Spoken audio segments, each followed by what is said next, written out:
it's Adam here, and as you're looking at this marvelous painting done by Kim F, I want to just give you guys a little surprise.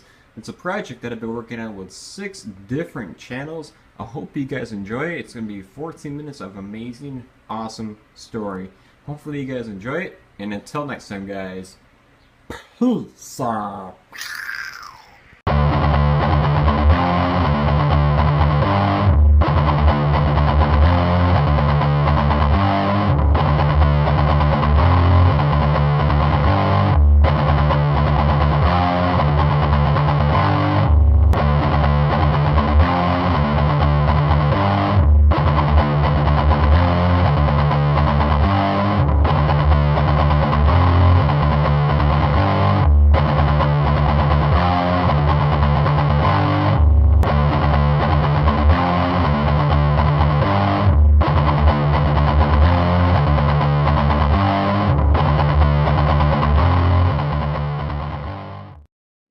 One year later, the outbreak was all over the world, with a quarter of the human population infected. At this time, almost all government and military power is non-existent. Non-fascist military groups, gangs, and so-called government groups popped up all over the world. A horde of 50 to 70 zombies are chasing down 10 individuals.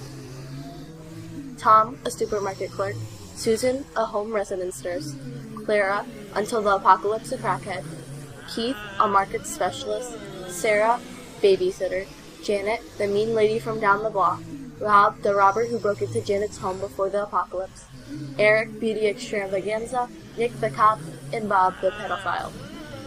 Riding down 86th Street in Brooklyn, under the D-Line train station towards Bay Parkway. Keep running! I don't know what to do! Somehow we have to slow these mothers down! Anybody got a suggestion? Yeah, I got an idea. Oh yeah? What's that? They're going to be on us any second now. Nick, as he is running, pulls out the gun of his holster, with his last bullet, and shoots Bob in the leg. Bob starts screaming, falling to the ground. You shot me, motherfucker, why? Because you farted in my face last night while we were sleeping, and you're a pedophile, motherfucker. They turned on Bay Parkway. They started running towards the water. We have to split into 2 groups. One group of 6 runs down the Belt Parkway towards the Verrazano Bridge. The other group, with Tom the clerk, runs towards the back of Lois R Us, where Tom used to work. They jump up a fire escape and climb up to the roof. When they get to the top of the roof, they look towards the second group, and they can see one by one each member getting overcome by the hordes of zombies and eaten. Fuck! Are you out of your fucking mind? What was a part of your plan from the very beginning? They're all dead. Do you see them? They're all dead because of you, and you're out of your fucking mind? Well, I didn't hear you come up with a better idea. Hours go by. Nightfall comes, and they finally get a decent night's sleep. Morning came.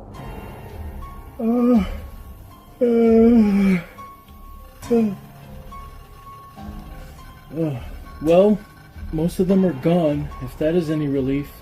Somehow, I have to get to the end of Long Island. Somehow, I have to get down to one of those cars and get the hell out of here.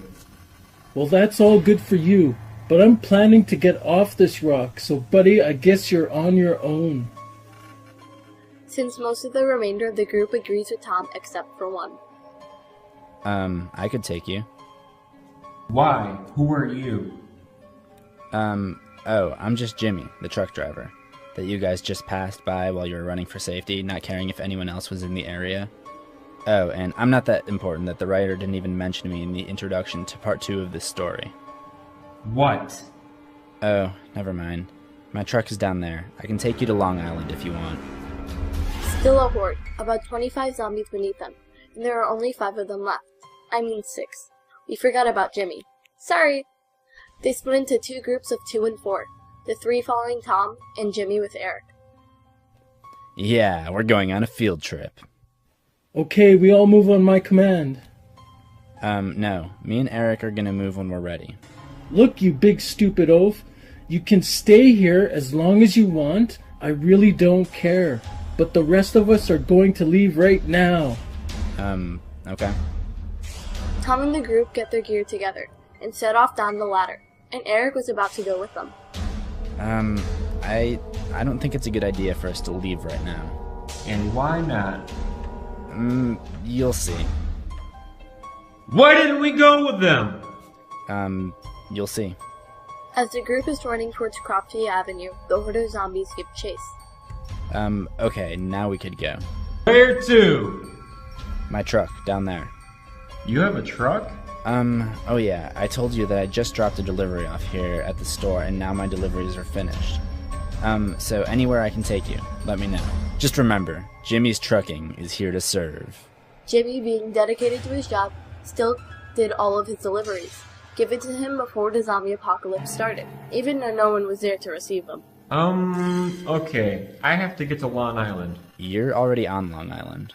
Meanwhile, somewhere just outside of Kansas City, Listen, I don't give a fuck what you think, but this is as far as I'm going for tonight. We have to get to Cheyenne Mountain, to the government's underground facility there. I know it's there. Everybody knows it's there. So what's your problem? Hey, I know everybody's agitated and a little bit on edge, but we have all this work to do together if we want to make it through alive. Cheyenne Mountain. These Neanderthals think we're really going to be safe with the military. I'm just going along with these buffoons for precautionary measures. But somehow, I have to make my way to our medical lab in Texas. Jimmy is driving along the Belt Parkway. They finally make it to the eastern end of Long Island, and in the rear view mirror, Jimmy notices a group of bikers. I believe we're going to have company. Why don't you go in the back cab and pick out a weapon that you're comfortable with? Oh, and while you're back there, bring me Cecilia. Cecilia? You'll know who she is. She's the one that stands out of all the weapons in the back. Eric goes back and sees a whole bunch of weapons. Guns, grenades, rocket launchers, machine guns. He picks out a small caliber Uzi, and he sees Cecilia. Are you talking about the rocket launcher? No, you dingwit. I'm talking about that long, warm piece of pure heavy metal. All of those beautiful bullets hanging off her like it's a scarf. He picks up an M240 Bravo machine gun. Eric hands it to him. Get ready, we're gonna have some fun, because Cecilia never lets me down once. Jimmy is driving at 80 miles plus per hour, straight down the Belt Parkway, and yells out, Yahoo-wee! Just when they come alongside, you just shoot the bastard. Just concentrate on the right side, because me and Cecilia has a surprise for them on the left side. He locks Cecilia on a holster that he created to hold it where it pivots at the right angles on his driver's side door. As Jimmy is barreling down the belt, the motorcycle gang started to come on both sides of the rig. He started shooting at the truck. Eric aims at one of the bikers, takes a shot, and misses. He takes another aim, and the biker goes crashing down. Okay, baby, come on, let's do this. You think you could stop me from doing my deliveries? You got another thing coming. Jimmy swerves the truck to the left, crashing into 3 bikers. At the same time, he aims Cecilia at the next biker, takes a knock. One biker rolls underneath the tire of the truck, and his head pops like a soccer ball, and the other 2 hit the sidewall. Going back to a few days after Miss Catesby received the injection, the rich upon rich heard about her miraculous resurrection, and they all demanded to be injected with the serum as well. After Miss Catesby left, Mr. Parker yells, Eric! Eric! Eric! Come here, boy! We've done it. No, I have done it. I have done something not even God was able to do. I have given this rich old hag life beyond life. Nay, I have given the world the gift of life. Yes. Do you know what this means, Eric? Do you know what this means? I am literally the greatest scientist, doctor, and human being on the face of this earth. Meanwhile, Miss Catesby driving away from the institution. None of you are going to believe this, but that idiot got it right. He injected me with a serum. It burned at first, and I must have passed out. She did not know that she died.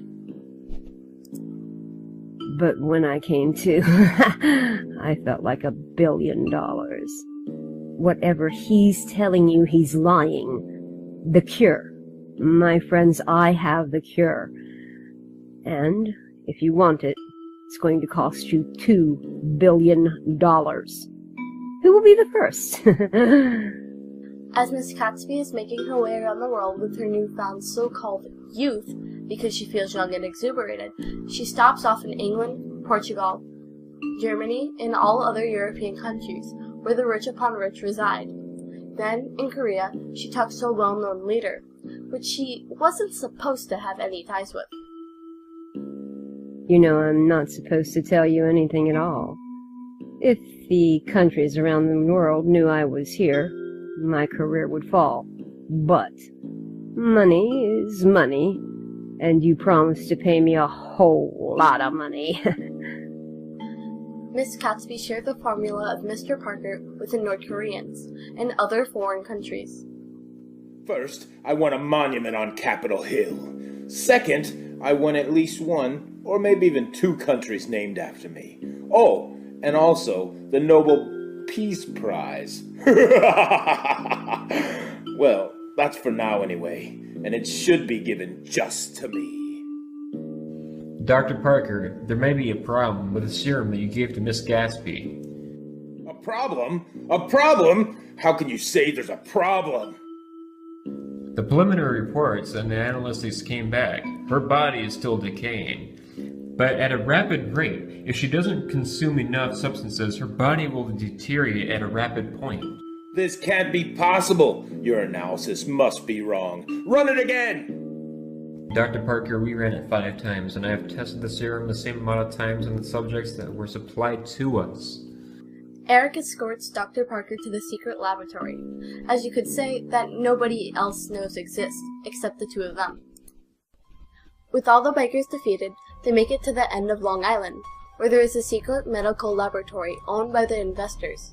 They slowly drive up to the facility. Okay, I'm not sure how secure this place is, or what we may find inside, so be on your guard. Somewhere outside of Kansas City, on Route 152, a group of individuals are camped out in the abandoned home of the Smith family. We have to keep going. Michael's right. If we just reach Cheyenne Mountain, maybe we could bring an end to this nightmare. If I do make it to Texas Medical Lab, that is. Do I really have to listen to these ne'er-do-wells? Thinking back, what went wrong?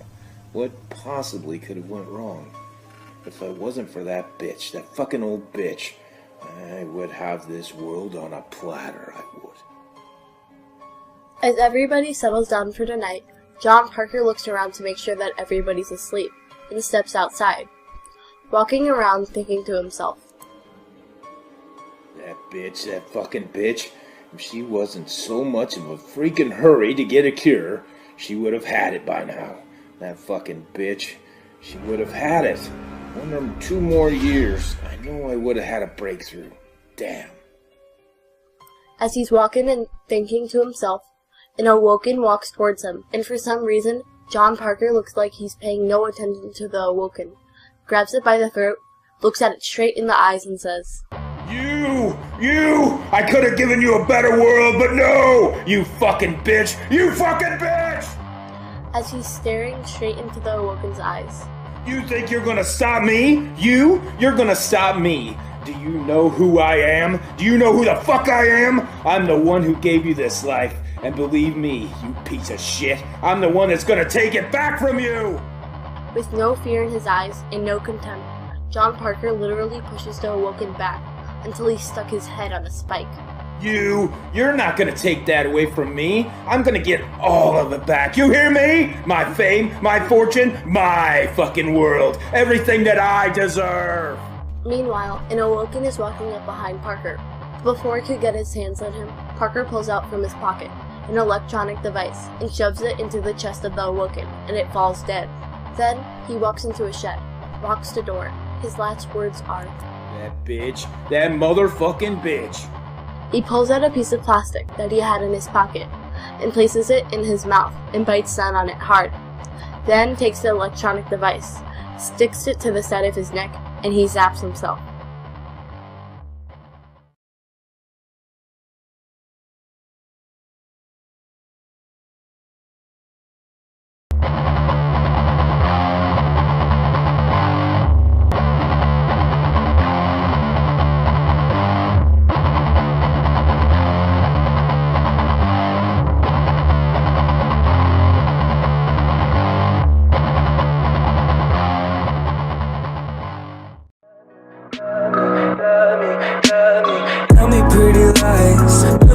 the face. Tell me that you love me.